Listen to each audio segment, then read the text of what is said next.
What's good, guys? Welcome to today's Scheme of the Week breakdown. This is going to be the base play. Today we're using the Arizona playbook, and we have the Green Bay Packers offense. Our base play from this is going to be the wide receiver screen, or the halfback slip screen. You can use either one. And just to show you kind of the concepts here, we're going to come out in a cover 4 from nickel normal, so we can access cover 2, cover 3, and cover 2 man under.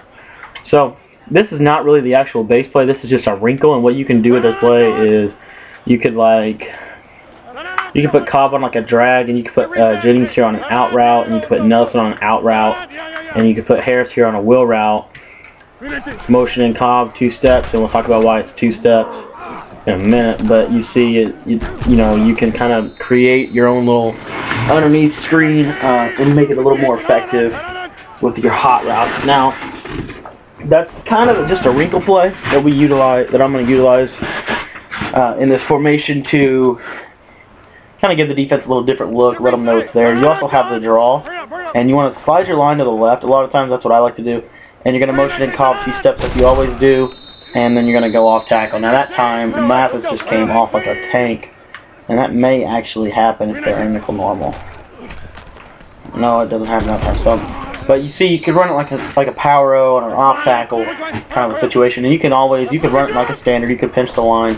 I'm not doing the motion snap just because it helps save time, but remember, you want to do the motion snap in the game. You also want to like run some hot routes. So, for example, if I go to the line of scrimmage, I know I'm running the draw, but the defense doesn't know that. So I'm going to like maybe put Cobb here on a fade, Jennings on a drag, and Nelson on an out or something. A couple hot routes, motion snap Cobb like I always would, and then go. And now, you know, it's deceiving. They think we're passing when we're running the ball. Your deep pass audible is the 4 verticals concept. Now, what I like to do with this is I like to put Harris on like an in or an out or a hook or something, maybe even into a block and release pattern, but something to let him be a check down read. And then a lot of times I'll put the outside guys on fades, and I'll talk about that in a little bit. But that's the concept right there. You see the fade routes against zone coverage are gonna beat it in terms of they get in the spot where the zones will not defend them, at least anything but cover 2 sink. And if you see a cover 2 sink, then let me just show you a standard cover 2, and let me just put the outside guys in yellows. So here we have a cover 2 sink. Now we have our guys on fades, and we see they drop with those guys, but now we have the guy wide over the middle, wide open for a touchdown, splitting the safeties. And that's the key to for 4 verticals. It crushes the cover 2 sink, and your opponent will really be hesitant to run cover 2 sink after that. But as you see, these fade routes are really effective. So now, those are all like the mix of play. Let's go over the play action on it real quick. We have this play. I like to put Harris on a delay blue. I like to maybe drag Nelson. I like to streak, or actually,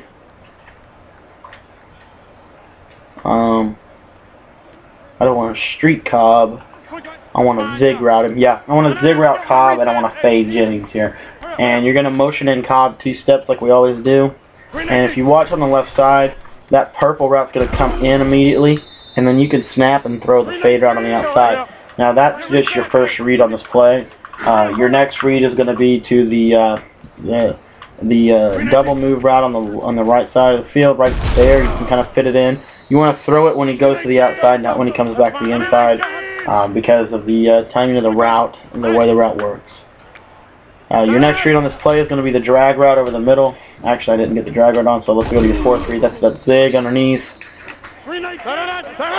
So you see that read there, and then your final read is going to be your 3rd read rather is going to be your drag coming underneath against the zone. You can kind of just get her open like that. And then if we say we want to say they really bottle us up, they get everything bottled up, well, you always have this block and release pattern, nice little safety valve to get the ball out for 5 or 6 yards. Very simple, very easy. But let's take a look at the foundation of this offense. This is the main play. It's the quick pass audible. It's curl flats, and this is probably the best play this year for me. You see how these cornerbacks are in purple zones here on the outside? Well, due to the flat routes, they're going to play like they're in flat zones, and I'll be able to hit this curl pattern on the outside. So that is a concept. That's a curl flat concept. It's basically a zone flood. Now, okay, so we can beat zone from this, but can we beat man coverage? Well, let's go to a 2-man under here, and let's just show you. We're going to try to attack the curl patterns again, right as they turn around, and you see that we can beat man coverage from that. Can we beat cover 2? Well, we go to a cover 2 zone here, and we see that it's in a cover 2 sink, so we can dump it down to our halfback, and we can beat it like that. So there's multitudes of ways to beat it. Also, if they're in a cover 2, we can hit these flat routes on the outside for a quick 7 to 8 yards to keep the chains moving. So that is the essence of curl flats. That's the basic principles of curl flats, and we're gonna go ahead and show you some ways to make it better. So starting out, if you want to put those curl routes on out routes, you see these out routes are similar to the curl routes in the fact that they break at the same point. What you want to do is put them on an out, and you want to smart route it. You see the R3 button, that's when you click the right stick. That's how you smart route a route. So we smart route them, they go out, and you see they sit in a spot that's really difficult for the defense to defend.